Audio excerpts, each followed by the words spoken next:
All right, recording.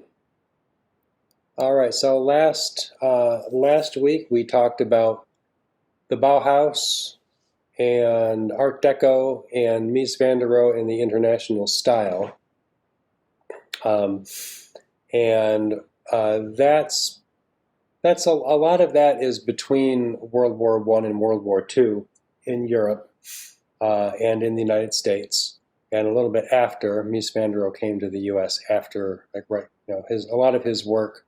All of his work in the U.S. is after World War II. Um, so there will be a little bit of overlap. Um, I want to talk a little bit about some people who were referred to as interior decorators, and really kind of paved the way for there to be such a thing as an interior designer. And I would credit a woman named Florence Knoll for creating the interior designer. Um, but so Elsie de Wolfe she was she was someone who um, she became known as an interior decorator to a lot of wealthy clients on the East Coast, and it's she was sort of in a group. So there were different. She wasn't the only one, but um, the chaos of the Victorian interior bothered a lot of people, herself included. And so, while some of it might not look, I mean, some of this will look dated.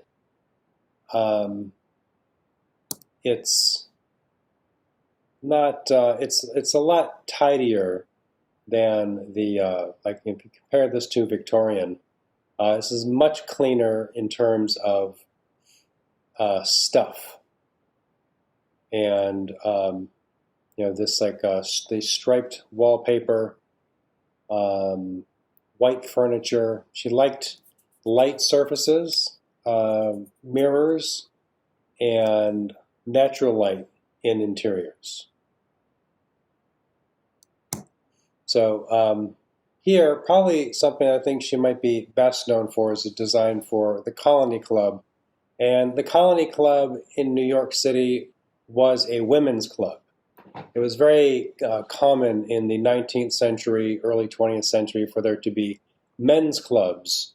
And these were men-only clubs. And the Colony Club was put together by the wives of several socialites in New York City, or just like wealthy, wealthy men, and they created the Colony Club, which was, they say, you have your club for men and women aren't allowed. We have our club for women and men aren't allowed. How do you like that? So Elsie de Wolfe did the interiors for the Colony Club.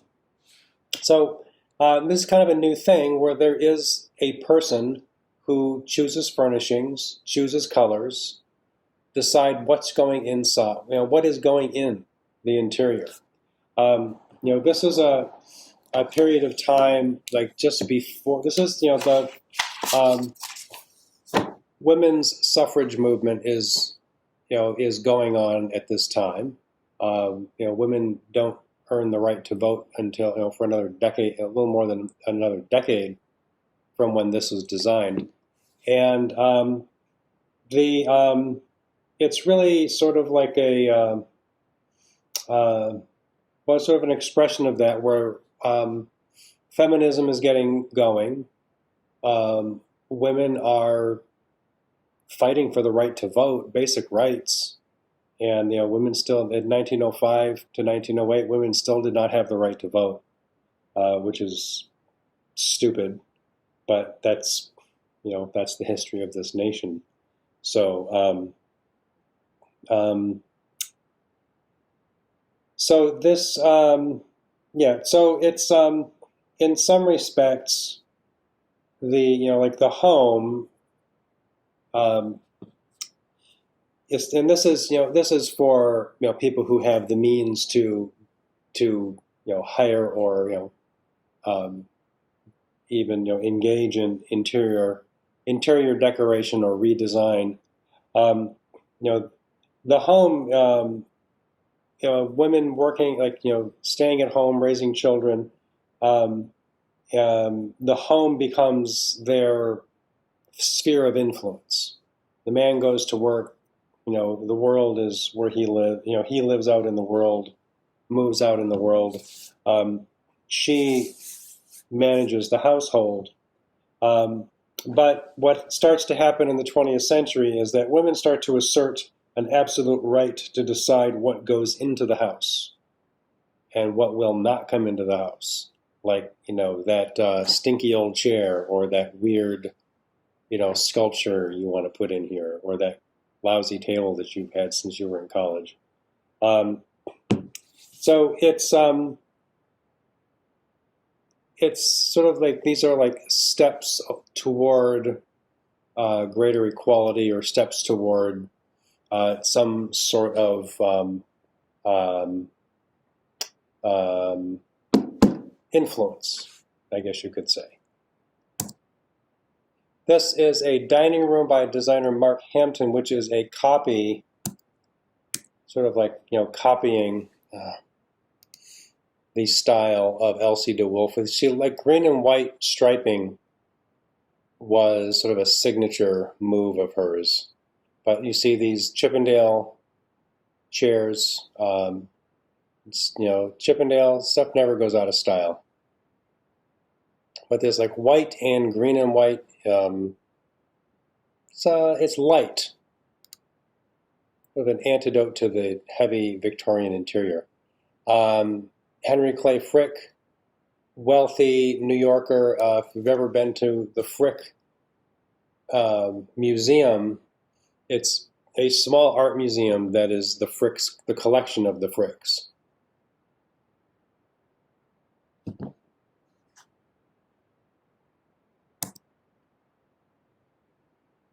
So black and white photos don't quite do it justice, but much tidier than the Victorian interiors we've seen.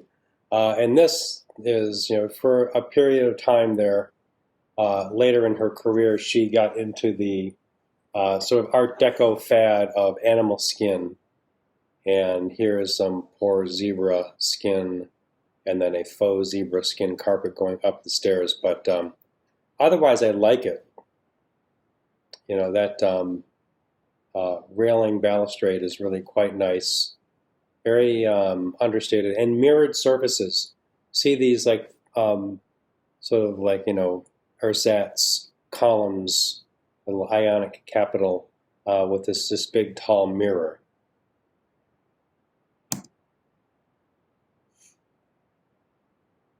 Lots of mirrors. Huge orchids off to the right there. But, really cleaning up, sort of like this like cleanup job from the Victorian age.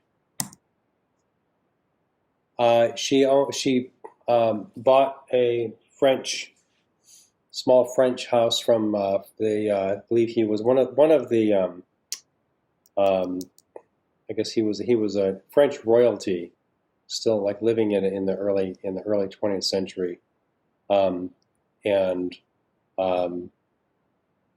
it's so working with this sort of like the French like Louis XVI brand of neoclassicism in a way.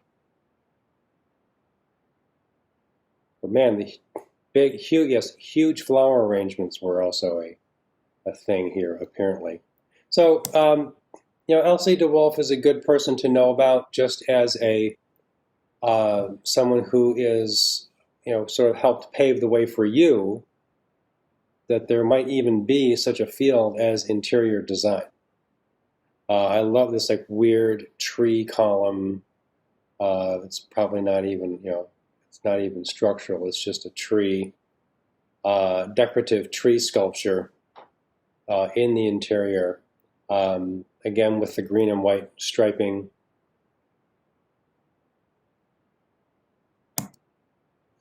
Dorothy Draper. So there are more of these. This is so there were others. Dorothy Draper is another designer.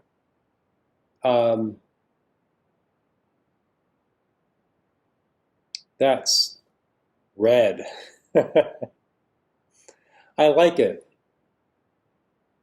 I like it. But see, they have this sort of colonial, like the colonial furniture with um, Chippendale and the wingback chair.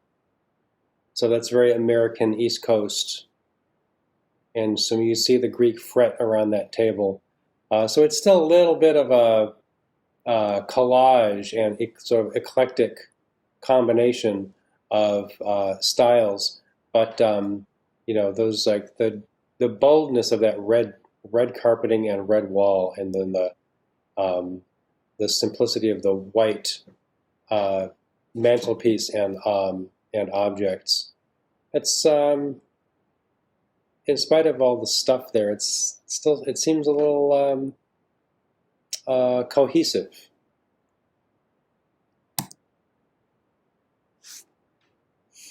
Okay, here at the Drake Hotel here in Chicago. It was a fancy place. Look at that. That's out of control. That's sort of like a Rococo move with the exaggerated. Which I guess it's Baroque with the symmetry, but the exaggerated scale is like it's not even it's not even Baroque or Rococo. It's just something. It's 20th century or 19th century. More Drake Hotel. Mirrored surfaces, like those mirrored columns.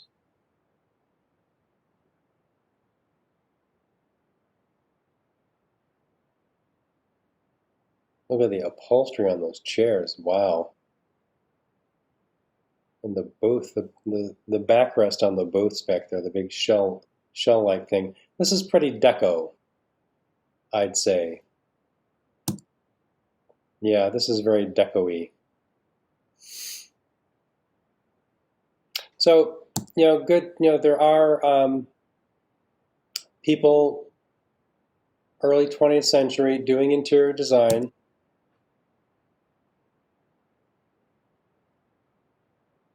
So this is for the Metropolitan Museum of Art.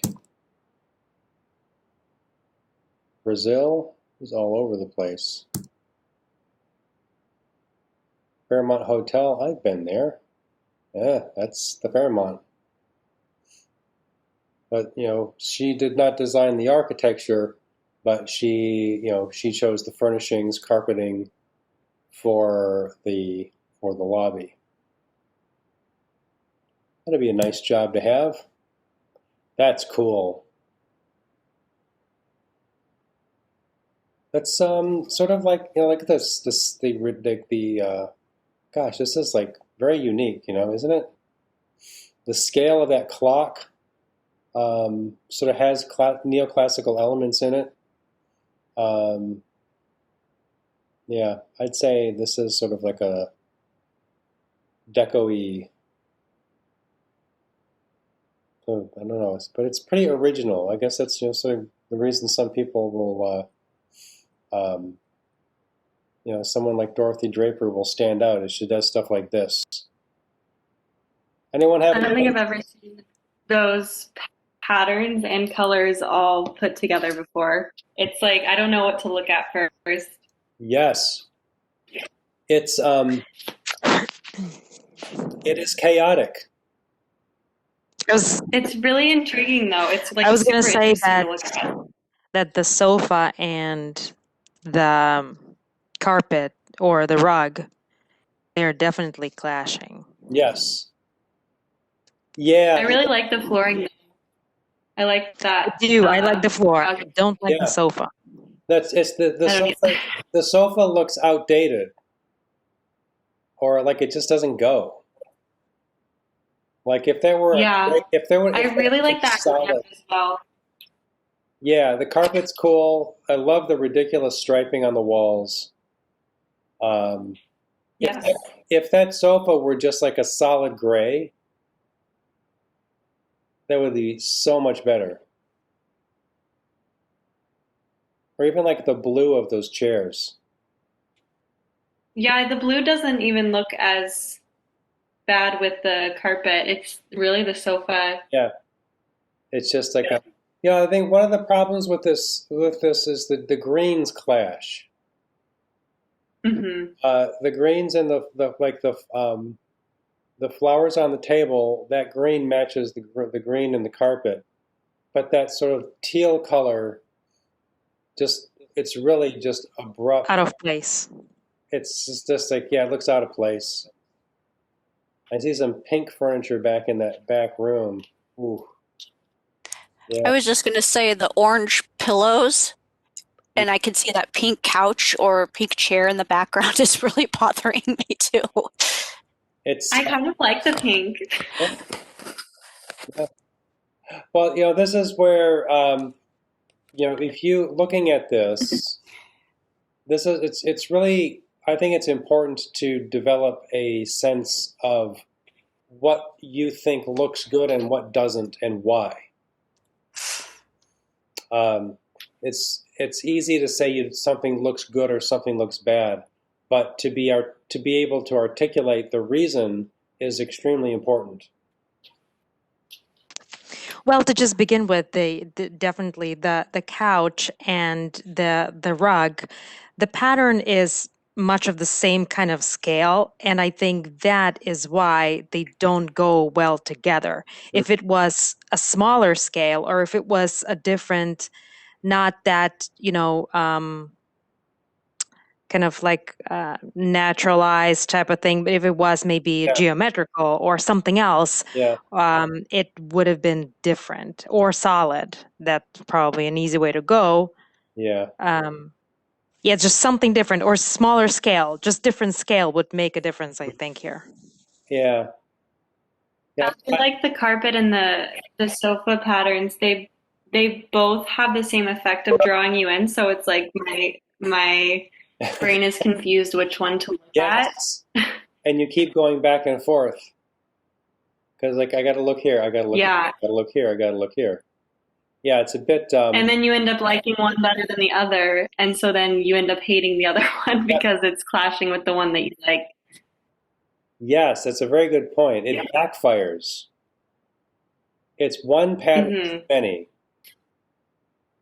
That Yes. really, Because the stripes are fine too. Like the stripes would look okay with one or the other, yeah, but not both. yeah. I think I want to turn that sofa into that sort of yellow green of the leaf on the carpet. Just solid, Hmm. just a solid. I want one solid piece of furniture there. Oh well, she had her own idea. She had a different idea. Um, but this is. Have any of you heard of these women before? Yes. I haven't. Mm-hmm. Yeah. And Francis Elkins. So, yeah, it's not like, if you're looking at, see, like some of this early stuff, these like black and white photos are like, meh, it's kind of hard to see. But then you see this, so this is up in Lake Forest. That's beautiful. I was going to say it is beautiful. Glossy black columns. And this sort of black and white, this is very, deco inspired.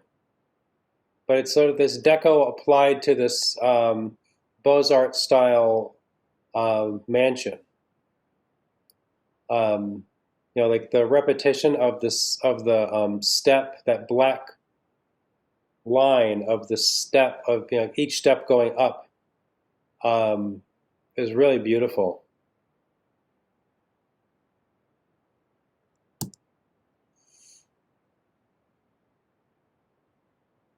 Those are some, that Chinese fret that's a Chippendale.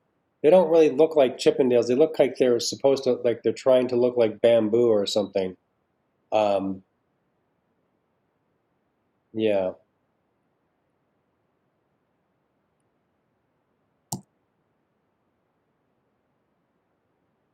That looks like a great big deco sofa. Look at the backs of those chairs and the beige of all the books.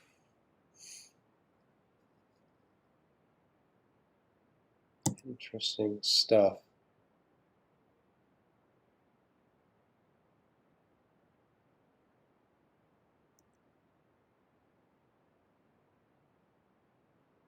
This is definitely deco, and check it out. Look at that folding stool. That's been around for a while.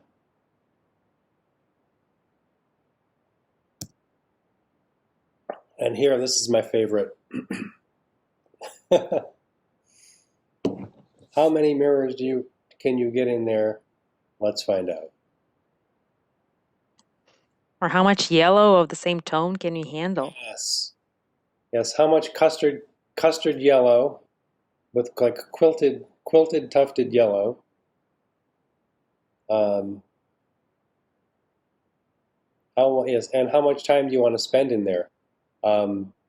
Very, this is, glamorous and fashionable.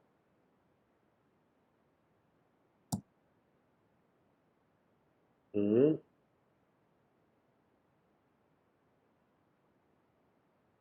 And yes, more beige. Beige with a certain, in this period for some of the interior designers, beige was sort of like a go-to color because of its neutrality.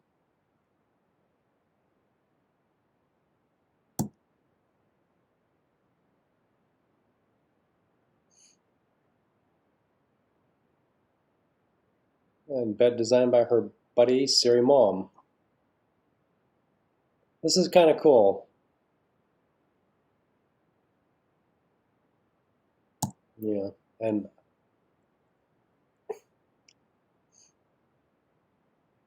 this is a Technicolor dining room.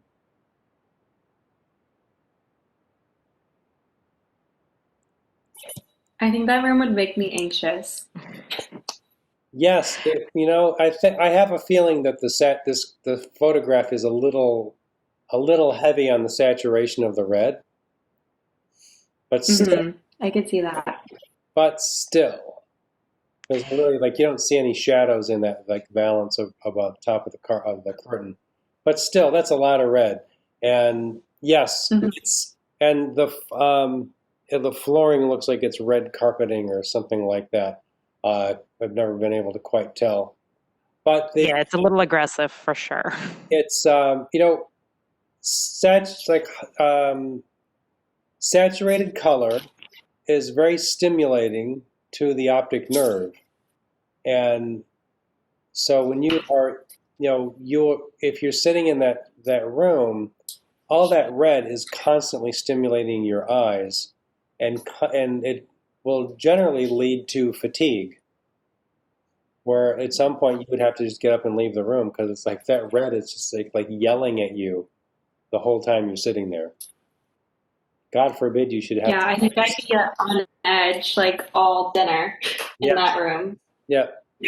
But it's cool, there's that was, there was a thing for, in modern art to pump up the saturation just to make it, sort of push the limits of whether or not you can, whether or not it's beautiful. Okay, so here, this is Yerba Buena Club, Golden Gate Exposition, and so that stair is lifted out of this Le Corbusier apartment in Paris.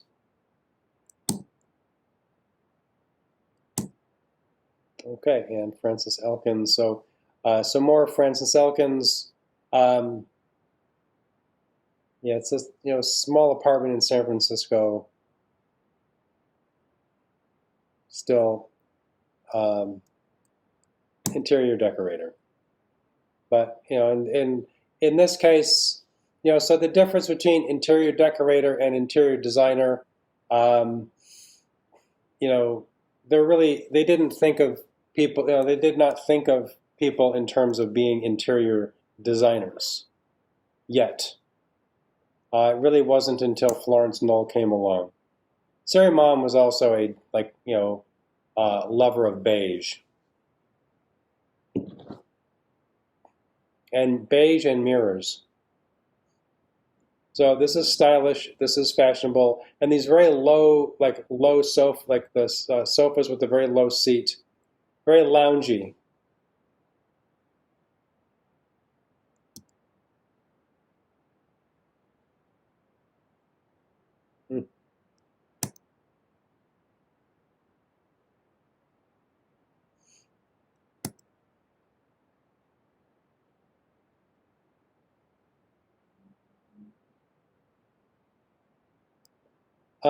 Yeah, so this is also like deco. This is like Art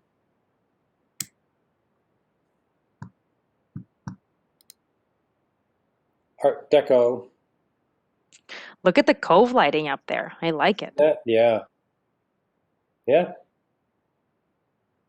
I think with any of these things, any of these, you look at them. There's a lot of interesting stuff going on. It might not stand up well to the decades, but it's very interesting stuff, and it's just really this is what people were doing in the 30s. And here is something from Friedrich Schinkel, who was a German architect, and kind of like Schinkel was kind of like the standard for German architects in neoclassicism in throughout the 19th century into the 20th century. I think he did that drapery better.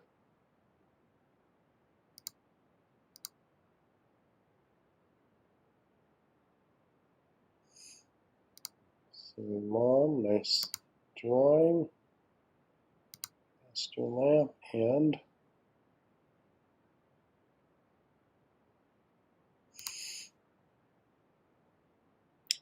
so yeah, there's the deco bathtub. You can see that little ziggurat, the ridges around the tub, and mirrors and mirrored like these fake mirrored pilasters with wall sconces built into them.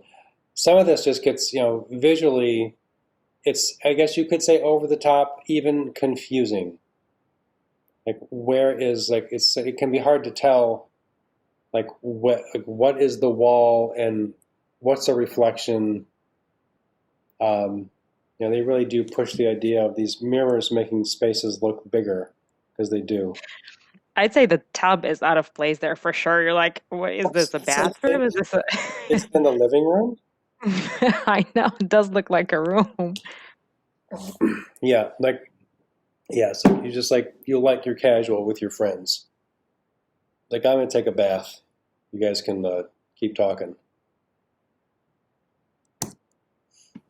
Also, it's right in front of a mirror, so you can see all angles of everything. Yes, maybe a little too much. Yeah, it's one of. I mean, I like that. It's just, well, it's very interesting how a trend can just take over. It's a cool tub, though. I like it. It is a cool tub. How about I like the style of it. The toilet off in the corner there? Is that a toilet? Yes. Maybe we call it. Oh, is this something that looks like a? Wait a minute, a chair? Yes, that's right. Like an old commode, like yeah, that is super weird. Pot chair. The whole thing is bonkers for sure. Yeah. It's not boring, though. It's very cool to look at.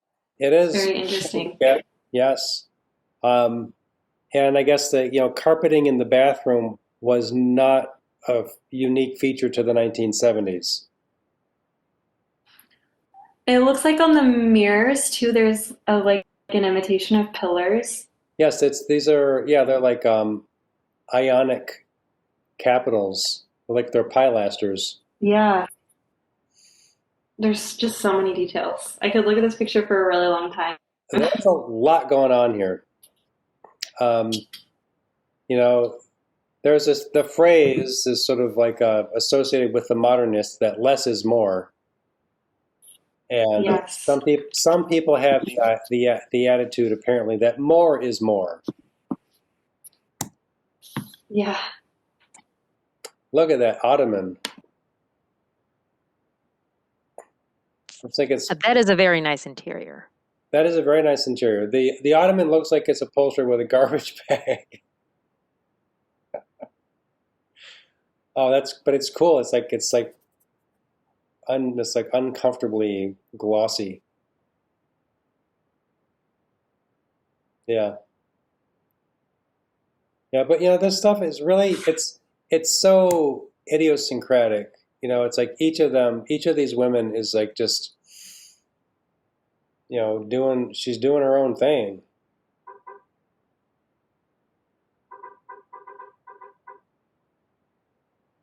The weird tufted like button upholstered chairs. One arm. It's like they're meant to get pushed together potentially.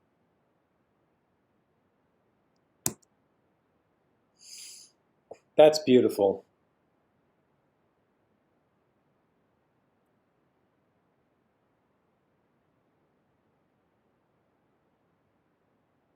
Yes, very nice. A little garden down at the base of the stair.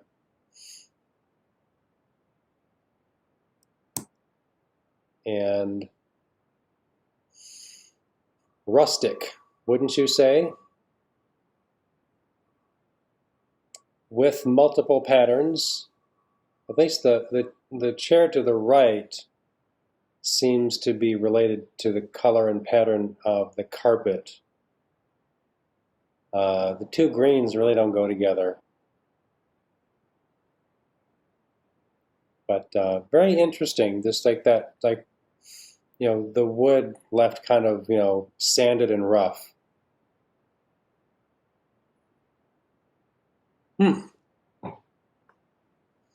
So that's Siri Mom and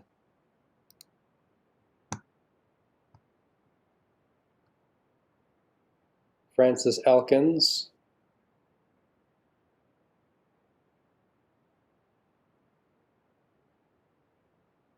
Dorothy Draper. You should all get this headshot done for yourself.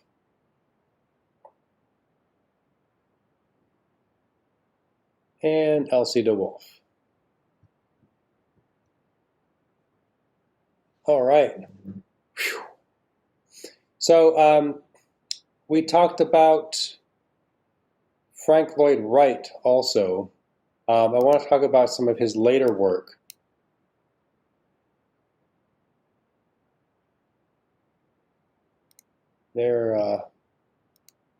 Yes, there's old Count Dracula himself. So that's the last slide. Get back here. Did not just close you, did I? Here, let's minimize you. LW.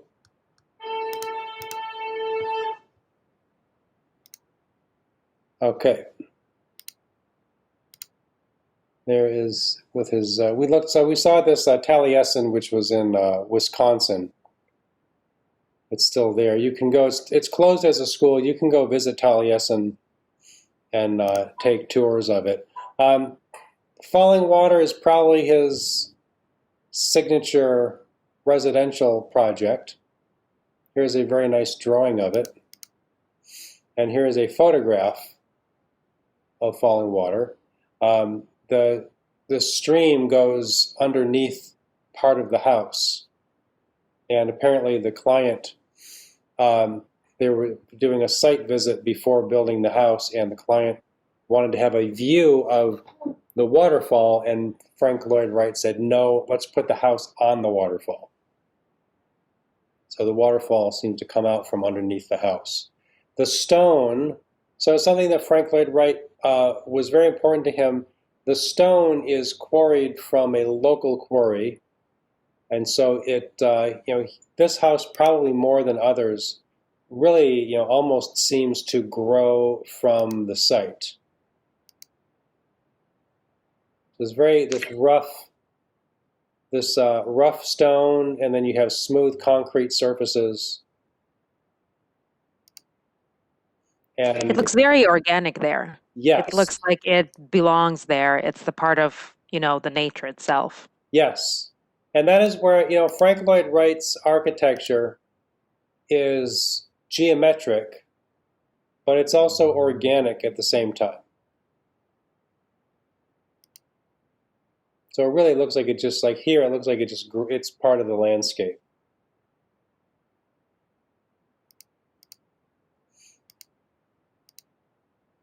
So here is the open plan living area. And you can see stone that is just stone from the ground.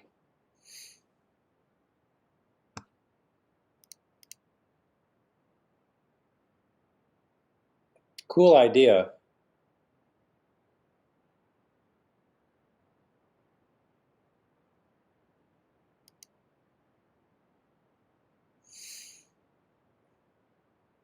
And there, right outside, beneath the balcony, is the stream. Nice dressing room, bedroom. You see he does this thing that he did at Taliesin, where the windows go up to that flagstone, but there's no apparent frame on it. So it looks like it's just the wall continues through the glass. I love, the floors are beautiful. The whole house is very nice. Yeah, has anyone been there? It's in Pennsylvania, isn't it? Yes, it's in Pennsylvania. Yeah, no, never been there. Yeah, I've never been there. It's one of those places that would be nice to visit someday. Here, I've been here. This was some back, 25 years ago maybe. I went there with a friend on a scholarly mission to speak to the art historian that lives or lived in this house. So this is a prefabricated house in Madison, Wisconsin. So Frank Lloyd Wright, along with a lot of other architects at this time, developed prefab designs where the parts could be manufactured and then brought to the site and assembled on site. And you would just choose the size and the number of units to create the square footage.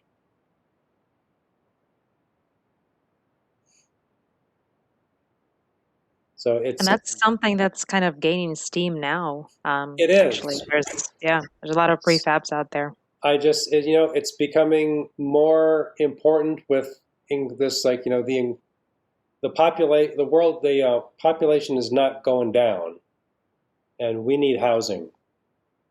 And well, maybe after COVID, it'll lessen a little bit. But yes, you're right. We do need something that will be done. Yes, hopefully COVID doesn't get to Black Death levels, where it takes down the population by 30%.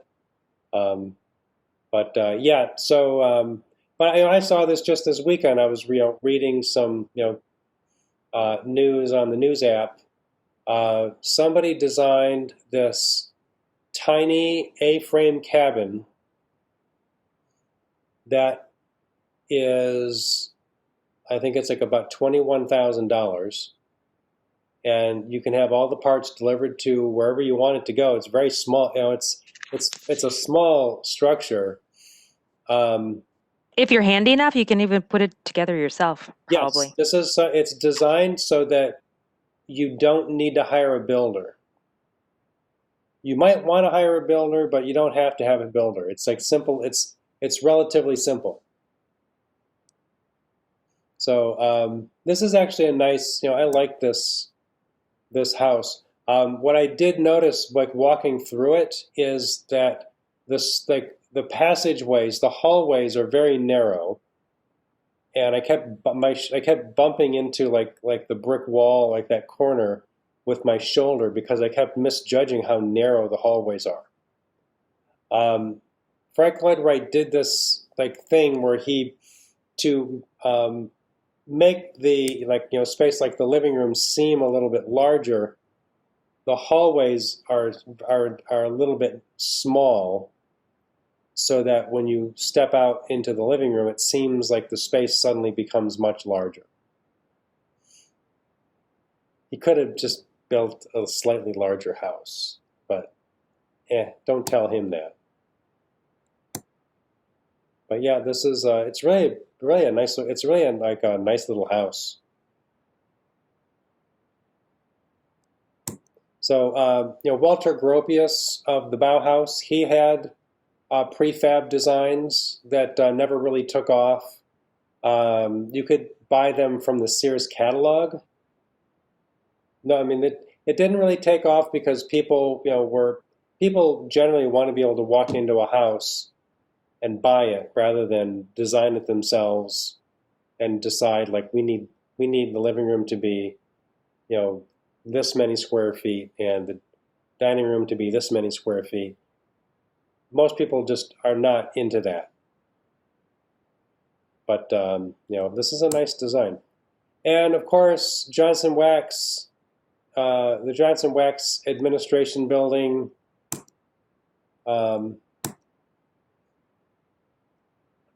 It's up in Racine, Wisconsin. You can go for a tour of this place too. This is really beautiful.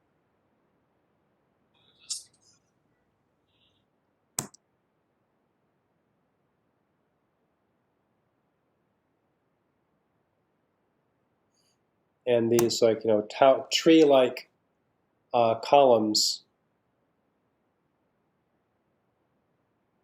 Really, and it's almost like you really wouldn't say Frank Lloyd Wright was deco, but this has a little bit of deco in its some deco elements. I think there's like that little reverse ziggurat at the capital of that column.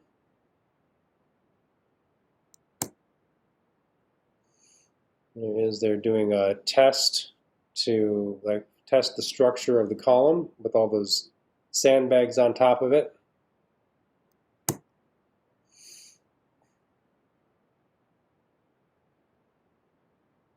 Yeah, and that's just another just beautiful atrium, sort of atrium skylight.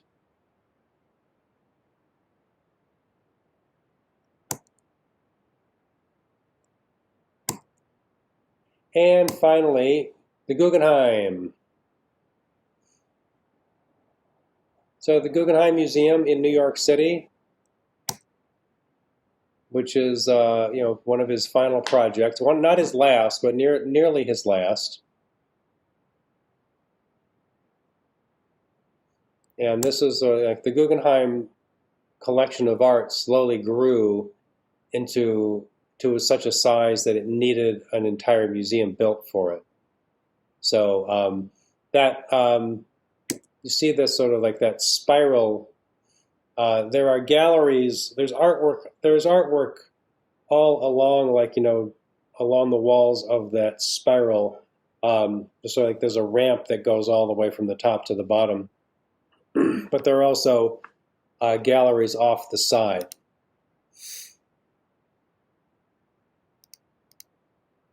And there is a view from above down into the atrium and down to the ground level.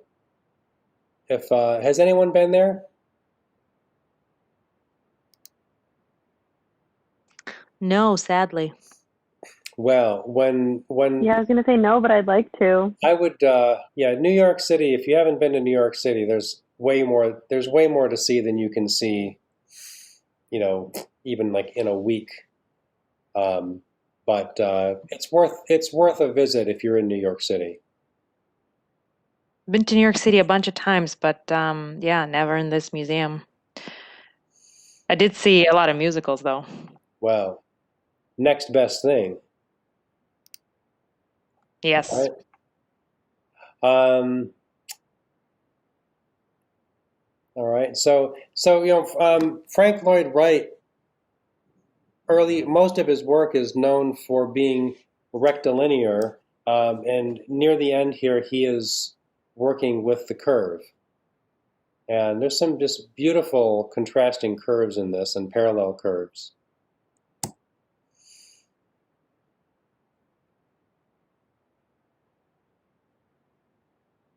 Nice drawing. And there he is, with his coat worn like a cape and his cane menacing the tradespeople building your house. Okay. Cool. So good, Frank Lloyd Wright. So now we're going to have a little bit of a break.